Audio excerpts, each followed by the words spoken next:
আমার আম্মু আমার দাদাকে সবসময় একটা কথাই বলতো, মরে তো যাবে ঠিকই, এত টাকা পয়সা দিয়ে কি হবে, আত্মায় দিয়ে খাইয়া তারপরে মরে যান, এগুলো রেখে যায় কি লাভ এত।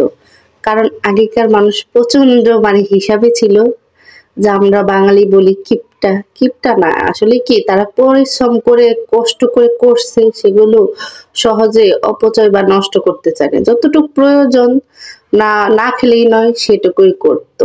সেরকম আমার দাদাও ছিল সবসময় মানে মানে অনেক বয়স আমরা মানে হওয়ার পরে দেখি আমার দাদার লাঠি বর করে হাঁটতো।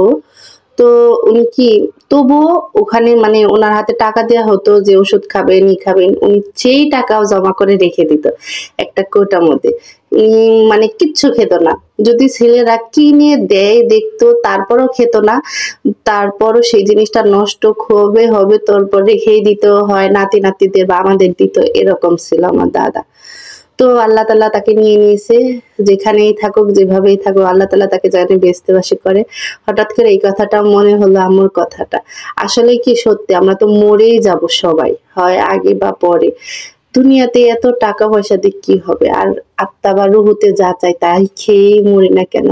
হঠাৎ করে আমার এই কথাটা আজকে অনেকদিন পর মনে হলো। কারণ এই পুঁইশাক আর আলু দিয়ে এই নিরামিষটা আমার খেতে খুব মন চাচ্ছিল। মানে এটা আমার বরের একদমই অপছন্দের খাবার। আমি খেলেও উনার মানে ভালোই লাগে না। খাবারটা আমি যেহেতু বাসায় থাকি সেদিকের মানুষের খাবার।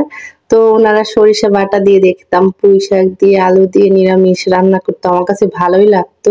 তো সেই থেকে খেয়ে অভ্যাস হয়ে গেছে। এই নিরামিষটা আমার কাছে ভালো লাগে। তো আমার জন্য ওটা রান্না করলাম। আর আমার টুনটুনির জন্য ডাউল রান্না করতেছি। আর আপনাদের ভাইয়ার জন্য ছোট মাছ, মানে একেকজনের একেক খাবার, সবই খাবো আমি। আমি কিন্তু সব খেতে পারি। আমার কোনো বাধা নেই। আলহামদুলিল্লাহ। আল্লাহ তাআলা যথেষ্ট মুখে রুচি দিছে। অনেকে বলে আমার মুখে রুচি নেই, খেতে পারি না। আমি তা না ভাই। আমার সব ভালো লাগে আলহামদুলিল্লাহ। কিন্তু কয়েকটা মাছটা আমি একটু বেছে খাই। সেটা আমি কখনোই খেতে পারি না। কেন যে খেতে পারি না সেটা না, কিন্তু সব খেতে পারি। সবজিগুলো আমার বিশেষ করে ভালো লাগে। তো এই যে আপনাদের ভাইয়ার জন্য ছোট মাছ করলা দিয়ে রান্না করব। মানে মাখো করে রান্না করে দিব। এতেই ওনার তৃপ্তি করে খাবে। তো আর এই যে আমার দাদার জন্য সবাই দোয়া করবেন। আসলে কি বাড়িতে যদি একটু বয়স্ক মানুষ থাকে একটু অন্যরকমের লাগে। এখন বাড়ি গেলে একটু ভালো লাগে না। মনে হয় যে দাদা-দাদি যদি আজীবন বেঁচে থাকতো। যাদের দাদা-দাদি আছে তারাই বুঝে যে ভালোবাসা কিরকম। আর যাদের নেই তাদের সেই আফসোসটা থেকে যায়। আমার মাঝে খুব মনে পড়ে দাদা-দাদির কথা। খুব খারাপও লাগে। তো আর কি করার, প্রকৃতির একটা নিয়ম আছে। এই কারো জন্ম হচ্ছে, কেউ চলে যাচ্ছে দুনিয়া থেকে। এটাই আমাদের আল্লাহ তাআলার মানে হুকুম বা নিয়ম। তো আমরা যেহেতু মুসলমান সবকিছুই পালন করতে হবে। আল্লাহ হাফেজ।